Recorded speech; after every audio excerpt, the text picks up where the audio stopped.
She's a New York Times best-selling author, a spiritual leader, an activist, and a politician.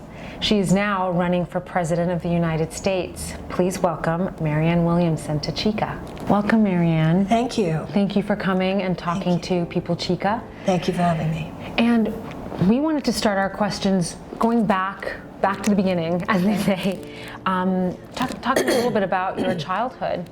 And I read that you and your family traveled a lot when you were a child.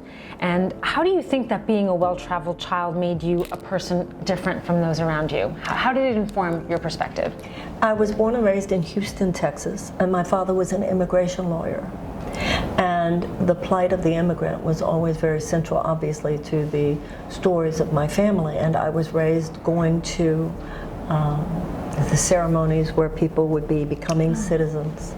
And so the international orientation was just very central to my family.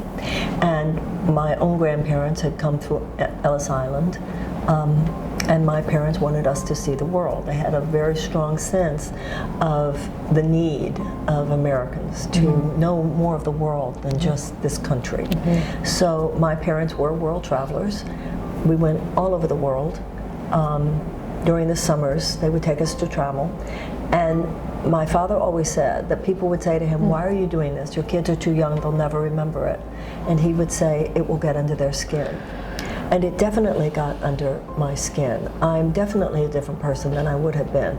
Because when you, as a child, really experience, don't just get told, but experience the fact that everybody is the same everywhere.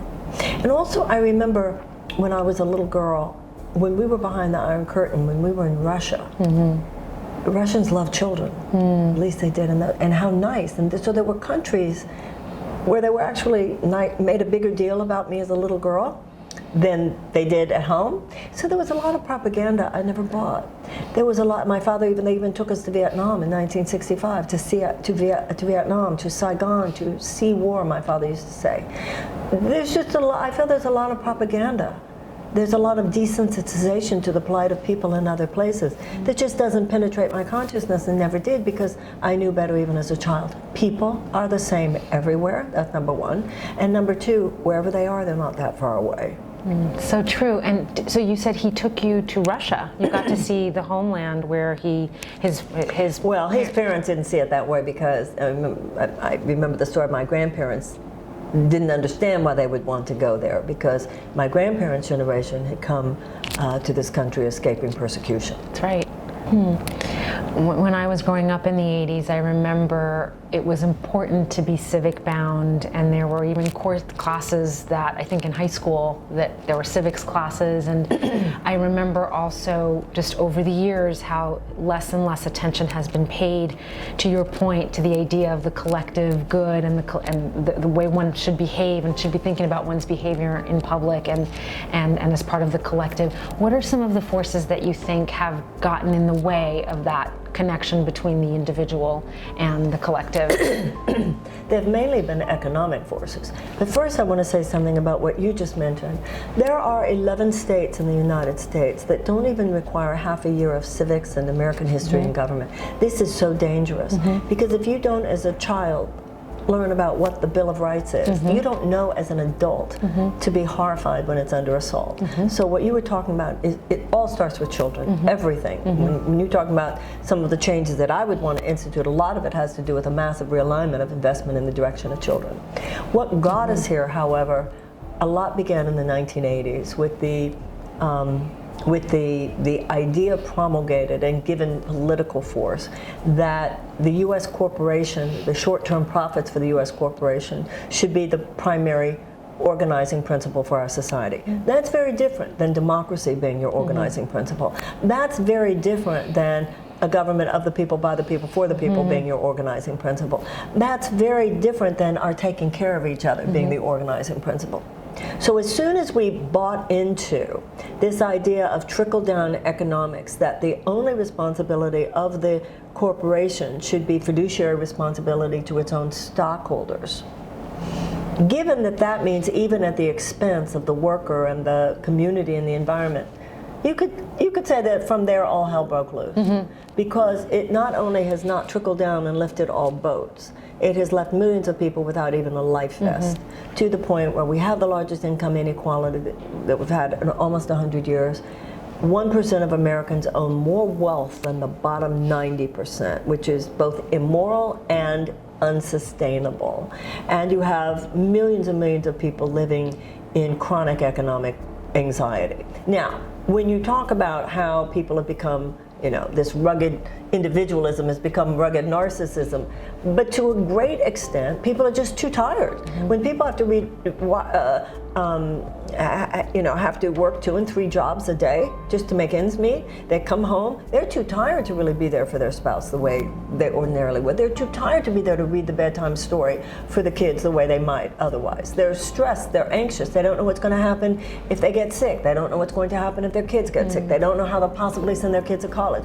Many of them don't know how, many Americans don't know how, who even are gainfully employed, don't know how they'll get out from under their college loans. So we need a massive infusion of economic hope and opportunity into the life of the average American. That's the first change that needs to happen, so that people can relax more. People in a constant state of tension and anxiety are not their best. This is where you get all the mental health crises, this is where you get all the drug crises, this is where you get all the violence, just the fact that people aren't where we should be. People don't have the space to be their best self in far, far too many cases. And a lot of that is because of bad public policy.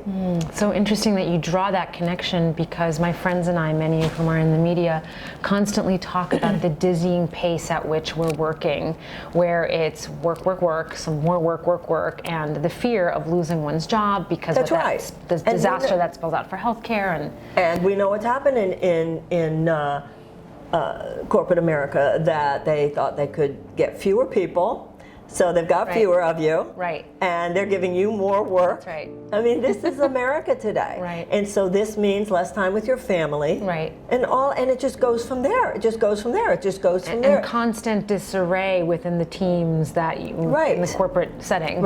So then the biggest problem is that starting in the 1980s, the corporation was given the sense that it was justified in doing that, because the idea was that its fiduciary responsibility to its stockholders is what mattered. That's right. Even if that was at your expense or the expense of other workers. Before the 1980s, the CEOs were not even allowed to be paid in stock options, because as soon as the CEO could be paid in stock options, there's an inherent conflict between your good and the good of the CEO. Before this, and I'm not romanticizing capitalism pre-1980s, but when I was growing up, the corporation was expected to care. The corporation was expected to care if it was just too much for you and your colleagues. The corporation was expected to care if you had worked here for decades, that you would have a dignified retirement. So what's happened is people have been trained to expect too little. So interesting, because two things that have happened across time, according to many writers and academics. I'm thinking of Nell Irwin Painter, who wrote The History of White People, and what she said so elegantly in her book was that two things had happened over the course of history, and that was people moved to new places and they copulate with the people in those places, and so that's what's always happened. You're not going to stop that anytime soon. That's not going to stop, right? But some of us think that's cool. Right. That's the only thing going on here. Some people think, oh, that's cool. And somebody's going, no. Right. And so it's so interesting, it's so refreshing for me to hear you say that, because I think of my own Jewish husband, who has now picked up a lot of Spanish words, and now we have this and your kids will have gefilte fish, and they'll have tacos. That's right. I mean, That's right. It's a good thing, not a bad thing. And I grew up in New York, with Jewish neighbors, feeling I have my own Jewish identity. The question of identity and how personal, but yet it's so interesting what you say, what a reminder to take that personal identity and then think about it within the context of the collective. Well, also to realize that we also have an American identity. You are an American and you're a black person. You're an American and you're a Jewish person. You're an American and you're a Latino person. That's what I think we need to reclaim. We're not just our separate tribal identities. We're not just, the whole idea of unity and diversity is we celebrate the fact that we are different ethnicities, Right. different religions. Some people have no religion. Right. You know, somebody said to me, we were doing a podcast a few months ago, and somebody said, well, something about this being a Christian nation. I said, actually, it's not a Christian nation. It is a religiously pluralistic nation. The fact that Christianity is the majority of people, that of itself is not the foundation of this country. The foundation of this country is religious freedom, that a person can believe how they wish and if they wish. So I think too much of our politics has spoken to, oh, I know how I'm going to talk to the Latinos. Right. Oh, I know how I'm going to talk to the Jews. Oh, I know how I'm going to talk to LGBTQ community. I know how I'm going to talk to black people. They actually think that way. I don't think that way. I'm giving the same message whether you're rich or poor, black or white, gay or straight, Latino, Jewish, because we need to have an American conversation. And I particularly believe the role of the president is that, that you hold a space for the celebration of all people's identity, because that is the American identity. It's so interesting to hear you articulate that, because I keep thinking back on what you said earlier about having a civic-minded education and a civics-minded education, and I think about just how that is so missing, and how this basic idea of what our country was based on, was founded upon, which was religious freedom. I think the average person has forgotten that, doesn't even know that. Well, it goes back to what we said. If you weren't taught the Bill of Rights as a child, you don't know when it's under assault. And although certain people seem to think there's a Second Amendment, but they don't get their 9 others in that Bill of Rights. So what was unique about your education, or am I hearing you correctly that there was nothing unique about education? It was just that time was different when you were studying. Oh, no, my father was a magical person, and my father was a lawyer. And so these kinds of things were discussed. My father was very social justice oriented, and so these were the kind of conversations at the dinner table. And are there any books that you read that really helped, anything by Bobby, the speeches of Martin Luther King, the speeches of Bobby Kennedy, Howard Zinn's writing about the history of America. It's not so much what you read as that you read when it comes to the history of America. I was telling people the other day, go get one of those. There are actually books on American history for dummies. Oh yeah. Just learn. Too many people are like, oh, 3 branches of government. What? Yeah. It's not about which one. Just read something. Read up on this. How will you work with the Latino community to help close this gap? Well, the Latino community is a very entrepreneurial community. When it comes to economics and groups of people, it has to do a lot with historical experience. For instance, the black community, you're talking about a community that had slavery for 250 years, then another 100 years of institutionalized violence, and not only an economic gap, but the fact that there have been many efforts at the accumulation of black wealth on a collective basis that have then been thwarted by various state and local laws, etc. Latino communities have not had historically the same kind of stymieing of economic opportunity, and so you have my sense of the Latino community. This is not a community such as Native Americans, such as blacks, where America owes something because there was a profound economic injustice. When it comes to Latino communities, the injustice has not been centered around economics. The injustice has been centered around immigration. So when it comes to making immigration right there, when you think of all the people, undocumented people who have to live in the shadows, if you have to live in the shadows, how are you going to go have an entrepreneurial spirit? Just unleash, what my belief is that all public policies should be based on that which would help people thrive. Remove the shackles, uncap people's dreams, unleash people's spirits. So whereas for some communities, such as Native Americans, such as Black Americans, there's definitely an economic component of a debt owed.